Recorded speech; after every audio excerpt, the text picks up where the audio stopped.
अंतर्राष्ट्रीय साक्षरता दिवस इनमें से किस दिन मनाया जाता है? 12 सितंबर, 19 सितंबर, 8 सितंबर या 22 सितंबर? इसका जवाब आप कमेंट बॉक्स में दीजिए। हेलो फ्रेंड्स, मैं हूँ प्रियंका प्रिया। नमस्ते, वेलकम टू JPMD। आज हम लोग जानने वाले हैं G20 के बारे में, वो सब कुछ जो हमें जानना ज़रूरी है। G20 का शक्ति शास्त्र इन 20 सवालों में जानिए।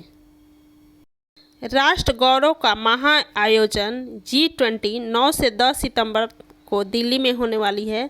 यह हमारे लिए बहुत ही गौरव की बात है।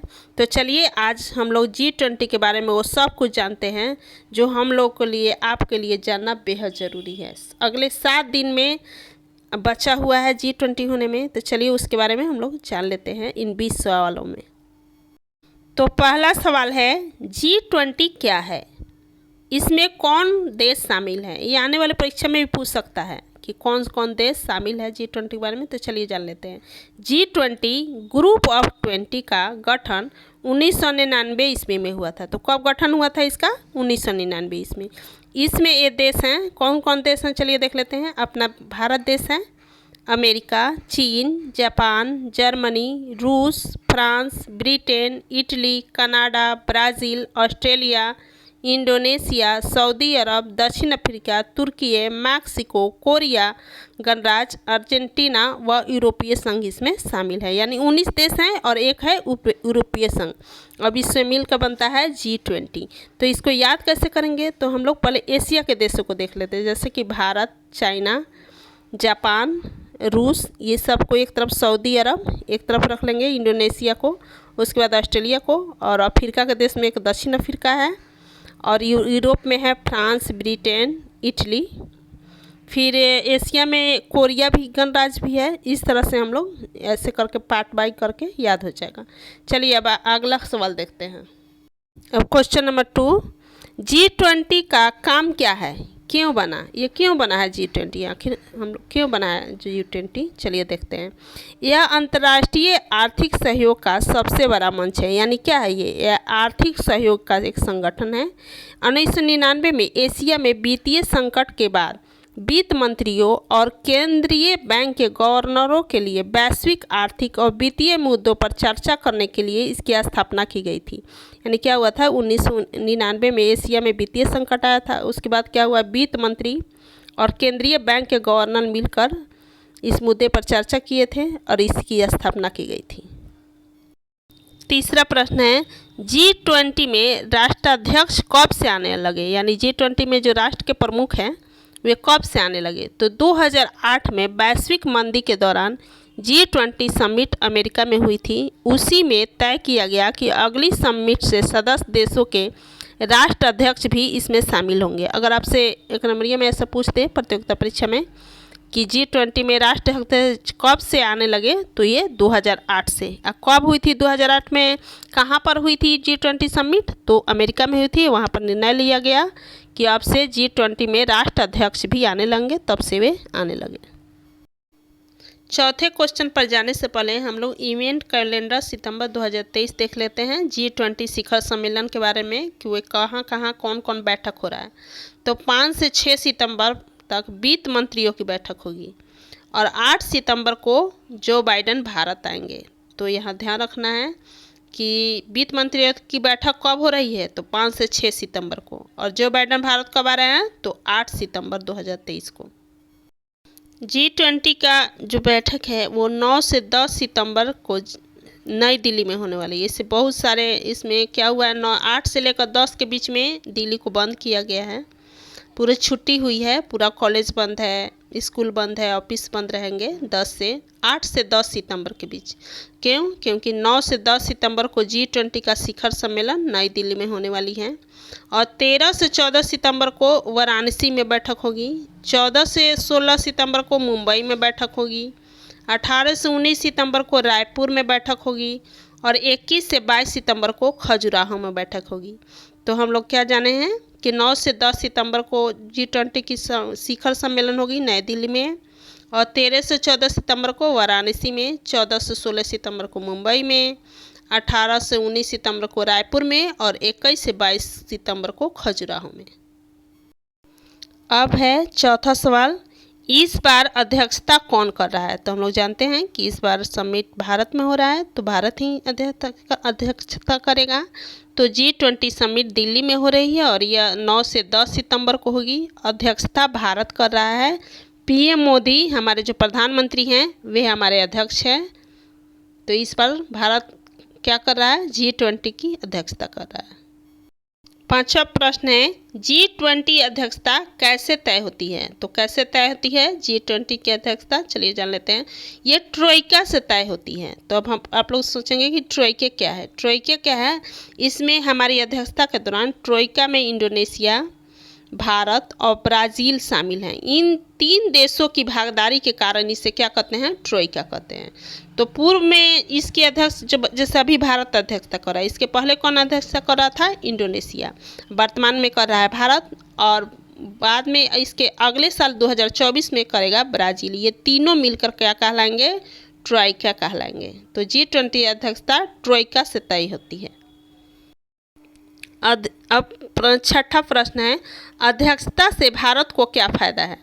तो इसका उत्तर हो जाएगा, भारत पहली बार इसका अध्यक्ष बना है। पूरी दुनिया की नज़रें भारत पर है, ऐसे में देश की छवि के लिए बेहद अहम है।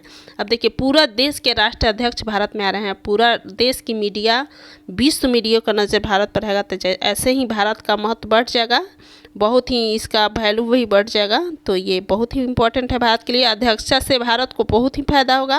भारत पहली बार इसका अध्यक्ष बना है। पूरी दुनिया की नज़रें भारत पर हैं, ऐसे में देश की छवि के लिए यह बेहद अहम है। सातवां प्रश्न, G20 देशों की दुनिया की कुल आबादी 60।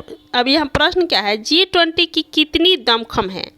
तो अब देखिए, G20 देशों की दुनिया की कुल आबादी 60% है, यानी G20 में 60% आबादी शामिल है और इसमें विश्व के कुल GDP में 80% G20 देशों की भागीदारी है।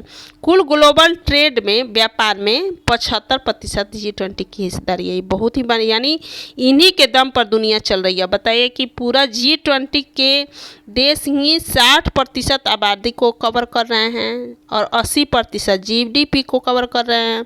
और जो ग्लोबल ट्रेड यानी वैश्विक व्यापार है उसमें इसकी हिस्सेदारी 75% है, यानी इन्हीं के दम पर दुनिया चलती है। अगर वीडियो से आप लोग को कुछ जानकारी मिल रही है तो वीडियो को लाइक और सब्सक्राइब कर दें।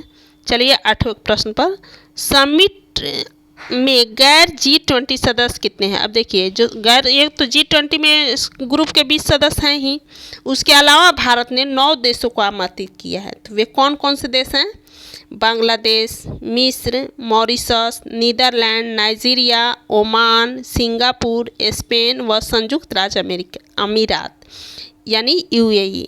अगर इससे तरह भी इससे क्वेश्चन, जैसे G20 की बैठक तो हो रही है, उसमें 20 सदस्य सभी जानते हैं, लेकिन गैर देशों को भी आमंत्रित किया गया है। तो ऐसे क्वेश्चन पूछ सकता है आपसे कि कितने गैर देशों को आमंत्रित किया गया है। तो 9 गैर देशों को आमंत्रित किया गया है। तो कौन, तो जैसे बांग्लादेश, मिस्र, Mauritius, Netherlands, Nigeria, Oman, Singapore, Spain, संयुक्त अरब अमीरात। एक बार में याद नहीं होगा, 1-2 बार इसको वीडियो को पॉज करके आप लोग देख सकते हैं, लिख सकते हैं, या फिर 1-2 बार देख लीजिएगा, याद हो जाएगा। अब है 9वां प्रश्न, G20 समझौता का क्या प्रभाव है। G20 समझौतों का क्या प्रभाव है। तो G20 कोई विधायी निकाय नहीं है, इसके लिए इसके समझौतों और निर्णयों का कोई कानूनी प्रभाव नहीं होता है, लेकिन इसका देशों की नीतियों और वैश्विक सहयोग पर काफ़ी असर पड़ता है।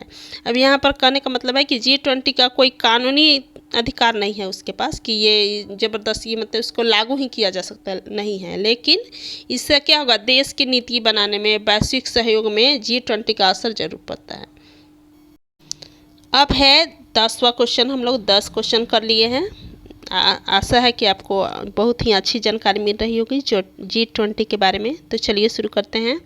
आम लोगों पर क्या असर पड़ेगा, G20 का आम लोगों पर क्या असर पड़ेगा। तो भारत ने G20 के लिए 16 प्राथमिकताएं तय की हैं। अब आपसे क्वेश्चन पूछ सकता है कि भारत ने G20 के लिए कितनी प्राथमिकताएं तय की हैं। तो 16 तय की हैं।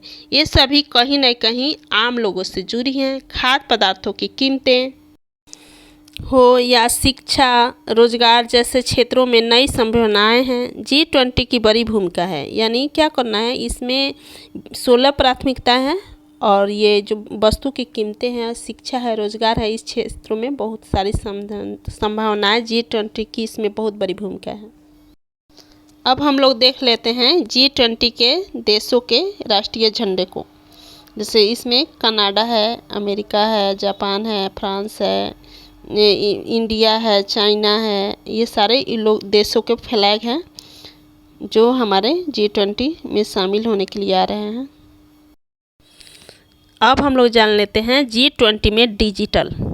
G20 में डिजिटल 10 साल में 70% ग्लोबल इकोनॉमिक डिजिटल हो जाएगी। यानी 10 साल के बाद क्या हो जाएगा कि 70% जो ग्लोबल इकोनॉमिक है, जो अर्थव्यवस्था है, वो डिजिटल ऑनलाइन हो जाएगा। अभी भी हम लोग देख रहे हैं कि सब ट्रांजैक्शन पहले से ज़्यादा ऑनलाइन हो गया। पहले रुपये से होता था, अब हम लोग मोबाइल से ऑनलाइन कर देते हैं। कोई भी चीज़, कुछ भी खरीदना हो ऑनलाइन, कुछ भी, ऐसे दुकान में भी हम लोग ऑनलाइन ही पेमेंट कर रहे हैं। तो कह रहा है कि 10 साल में 70% दुनिया क्या हो जाएगी, डिजिटल हो जाएगी, इकोनॉमिक डिजिटल हो जाएगी। इसमें G20 देशों की बहुत बड़ी भूमिका होगी। भारत ने G20 के लिए 16 प्राथमिकताएं तय की है, ये तो हम लोग जाने हैं, जिसमें डिजिटल इंडिया भी है। जो 16 प्राथमिकताएं तय की है इंडिया ने ना, उसमें डिजिटल इंडिया को भी शामिल किया गया है। अब है 11 प्रश्न। सदस्य देश किस आधार पर चुने गए? जो G20 के सदस्य देश हैं, वे किस आधार पर चुने गए हैं? तो 1999 में जर्मनी में G8 देशों की बैठक हुई। इसमें एशिया के आर्थिक संकट को देखते हुए दुनिया के 20 शक्तिशाली अर्थव्यवस्था वाले देशों को एक मंच पर लाने का फैसला किया गया। यानी 1999 में क्या हुआ कि जर्मनी में G8 देशों की बैठक हुई। इसमें एशिया उस समय आर्थिक संकट में था, तो उस संकट को दूर देखते हुए 20 शक्तिशाली अर्थव्यवस्था वाले देशों को एक मंच पर लाने का निर्णय लिया गया और इस तरह से G20 का निर्माण हुआ। और 12 प्रश्न। G20 की कार्यशैली क्या है? इसकी क्या कार्यशैली है, चलिए देख लेते हैं। G20 में 2 समानांतर ट्रैक होते हैं। कितने समानांतर ट्रैक होते हैं? 2। बी ट्रैक और शेरपा ट्रैक। कौन कौन ट्रैक हैं? बीट ट्रैक, बीट माने धन पैसा से संबंधित, और शेरपा ट्रैक। शेरपा पक्ष G20 के सदस्य देशों के शेरपाओं से चर्चा करता है। शेरपा होते हैं कि जो प्रतिनिधि होते हैं, उनकी बातों को वे रखते हैं। बी ट्रैक का नेतृत्व सदस्य देशों के वित्त मंत्री और सेंट्रल बैंक के गवर्नर करते हैं। 13 प्रश्न। शेरपा कौन है? यह नाम क्यों रखा गया? हम लोग पीछे जाने हैं कि G20 के 2 समानांतर ट्रैक होते हैं, एक बी ट्रैक और शेरपा ट्रैक। तो शेरपा कौन होते हैं और ये क्यों नाम रखा गया है? तो G20 में शेरपा सदस्य देशों के नेताओं के निजी प्रतिनिधि होते हैं। कौन होते हैं? सदस्य देशों के नेताओं के निजी प्रतिनिधि होते हैं। शेरपा सम्मेलन में अपने नेताओं को बातचीत में मदद करते हैं। शेरपा क्या करते हैं? नेताओं को बातचीत में मदद करते हैं। यह सब नेपाल के प्रचलित शेरपा से लिया गया है। अब आपसे प्रश्न पूछ सकता है कि शेरपा शब्द कहाँ से लिया गया है? तो नेपाल के प्रचलित शेरपा से लिया गया है। अंतर्राष्ट्रीय सम्मेलन में शेरपा गाइड के जैसे होते हैं। आपसे एक नंबर पूछ भी सकता है कोई भी प्रतियोगिता परीक्षा में कि शेरपा क्या होते हैं? तो शेरपा गाइड की तरह होते हैं। अब 14 क्वेश्चन है। G20 की थीम लोगो क्या दर्शाते हैं? G20 की थीम, ये बहुत ही इंपॉर्टेंट हो जाता है, ये जरूर ही परीक्षा में पूछेगा कि G20 की थीम क्या है और लोगो क्या है। तो G20 की थीम है वसुधैव कुटुंबकम, यानी एक पृथ्वी, एक कुटुंब या परिवार, एक भविष्य। एक पृथ्वी, एक परिवार और एक भविष्य, या इसको एक पृथ्वी, एक कुटुंब और एक भविष्य कहेंगे। इसे महाउपनिषद के प्राचीन संस्कृत पाठ से लिया गया है। अब यहाँ से आपसे पूछ सकता है कि वसुधैव कुटुंबकम या एक पृथ्वी, एक कुटुंब, एक भविष्य कहाँ से लिया गया है? जो G20 का थीम है, तो यह थीम लिया गया है महाउपनिषद के प्राचीन संस्कृत पाठ से। G20 लोगो भारत के राष्ट्रीय ध्वज के जीवंत रंगों से प्रेरित है। इसमें राष्ट्रीय फूल कमल को पृथ्वी ग्रह के साथ पेश किया गया है, जो चुनौतियों के बीच विकास को दर्शाता है।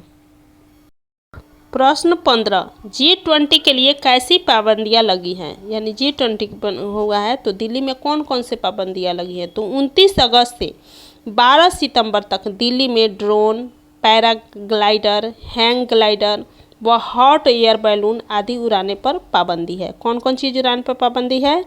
तो ड्रोन, पैराग्लाइडर, हैंग ग्लाइडर व हॉट एयर बैलून उड़ाने पर पाबंदी रहेगी। प्रश्न 16, अब तक कितनी G20 समिट हुई हैं? तो अब तक 1999 में G20 शुरू हुई, तो अब तक 17 G20 समिट संपन्न हुई हैं। और ये जो भारत में हो रहा है वो 18 है, और जो 1924 में ब्राज़ील में होगा वो 19वां G20 समिट होगा। प्रश्न 17, इस G20 में कितनी बैठकें हुई हैं? यानी भारत में आप लोग देख रहे हैं कि 1 दिसंबर से लगातार बैठक होती जा रही है G20 की, तो अब तक कितनी बैठकें हुई हैं? तो 1 दिसंबर 2022 के बाद से भारत के 50 शहरों में करीब 200 बैठकें हुई हैं। अब ये प्रश्न बन सकता है कि भारत के कितने शहरों में G20 की बैठकें हुई हैं? तो 50 शहरों में, और उनकी संख्या कितनी है? तो 200। अभी हम लोगों ने 17 प्रश्न पढ़ा, तो 17 से हमको याद आया है कि 17 सितंबर को हमारे प्रधानमंत्री श्री नरेंद्र मोदी जी का जन्मदिन है, और 11 सितंबर को मोहन भागवत का जन्मदिन है। 26 सितंबर को पूर्व प्रधानमंत्री जो नरेंद्र मोदी से पहले थे उनका जन्मदिन है, और 28 सितंबर को स्वर कोकिला लता मंगेशकर, इनको तो सब कोई जानता है, इनके आवाज़ के सब कोई दीवाने हैं। तो 28 सितंबर को लता मंगेशकर का जन्मदिन है, और 17 सितंबर को हमारे प्रधानमंत्री श्री नरेंद्र मोदी जी का। अब हम लोग जान लेते हैं प्रश्न 18। देखिए, ये जानने से पहले आप लोग ये हमको कमेंट बॉक्स में बताइए कि ये मेरा प्रयास आपको कैसा लग रहा है। G20 के बारे में मैं आपको जो जानकारी दे रही हूँ, ये आपसे इसके आपको क्या लाभ मिल रहा है, तो ये कमेंट बॉक्स में ज़रूर बताइएगा। तो प्रश्न 18 देख लेते हैं। G20 का मुख्यालय कहाँ है? तो G20 का कोई अस्थायी मुख्यालय नहीं है। ये जहाँ भी G20 का सम्मेलन होता है वहीं पर अस्थायी रूप से उसका मुख्यालय बनाया जाता है, फिर वो हट जाता है, फिर अगला जहाँ बनता है फिर अस्थायी, इस तरह से अस्थायी कोई मुख्यालय नहीं है। अब प्रश्न 19, G20 का लोगो किसने बनाया है? तो इस बार की भारत में हो रही G20 समिट का लोगो जाने माने रेत आर्टिस्ट सुदर्शन पटनायक ने बनाया है। आप लोग जानते हैं रेत आर्टिस्ट हैं जो बालू पर बहुत अच्छे अच्छे चित्र बनाते हैं, सुदर्शन पटनायक जी, उन्होंने हमारे G20 का लोगो बनाया है। 20वें प्रश्न जानने से पहले कुछ और महत्वपूर्ण जानकारी हम लोग G20 के बारे में जान लेते हैं, जो हमारे परीक्षा के लिए बहुत ही उपयोगी है। देश में पहली बार 29 देशों के राष्ट्राध्यक्ष और 14 अंतर्राष्ट्रीय संस्थाओं के प्रमुख एक साथ मौजूद रहेंगे। अब आपसे प्रश्न पूछ सकता है कि कितने देशों के राष्ट्राध्यक्ष आ रहे हैं? तो 29 देशों के। और अंतर्राष्ट्रीय संस्थानों के कितने प्रमुख आ रहे हैं? अंतर्राष्ट्रीय संस्थानों के तो 14। सबसे बड़ा ग्लोबल इवेंट दिल्ली में 2 दिन दुनिया की 80% ताकत रहेगी। हम तैयार हैं। 29 देशों के राष्ट्राध्यक्षों को सपरिवार न्योता मिला है। 5 को नाइजीरिया के राष्ट्रपति आ रहे हैं, और 8 सितंबर को अमेरिका के राष्ट्रपति आएंगे। सबसे बड़ी मेज़बानी प्रगति मैदान के भारत मंडपम में होगी, जो G20 समिट इसी में होगी। किस में? प्रगति मैदान के भारत मंडपम में। इस पर 2700 करोड़ रुपये खर्च हुए हैं। अब आप कभी कभी प्रश्न ये पूछ सकते हैं, BPC में ऐसा में आंकड़ा पूछ सकता है कि कितने भारत मंडपम जो बना है में G20 समिट करने के लिए प्रगति मैदान में, उसमें कितना खर्च आया है? तो 2700 करोड़ रुपये खर्च आया है। और इसमें सुरक्षा की बहुत बड़ी तैनाती है, बहुत ही सुरक्षा है। 3 लेयर में सुरक्षा होगी, 3 लेयर में होगी सिक्योरिटी। समिट वाली जगह पर हमारे 4000 जवान सादी वर्दी में रहेंगे। सादी वर्दी में हमारे जवान सुरक्षा के लिए तैनात रहेंगे। अब आते हैं हम लोग आज के अंतिम प्रश्न 20वें प्रश्न पर। G20 का संचालक कौन करता है? जो G20 होता है उसका संचालन कौन करता है? तो G20 अपना संचालन कार्य बिना किसी अस्थायी कर्मचारी या सचिवालय के करता है। उसका अपना कोई अस्थायी कर्मचारी नहीं है, अस्थायी सचिवालय नहीं है। इसके सदस्य देशों के बीच हर साल अध्यक्ष के रोटेशन की एक प्रणाली है, और इसका चयन देशों के एक अलग क्षेत्रीय समूह से किया जाता है। तो यही लोग जो G20 का संचालन करते हैं। तो यही था आज का G20 से संबंधित 20 प्रश्न। आशा है कि आप लोग को G20 से संबंधित सारी जानकारी मिल गई होगी। अगर वीडियो पसंद आया है हो तो इसे लाइक और सब्सक्राइब करें और अपने सुझाव ज़रूर भेजें कि इसमें आप क्या सुधार चाहते हैं, ये कमेंट बॉक्स में ज़रूर भेजें। धन्यवाद JPMD से जुड़ने के लिए।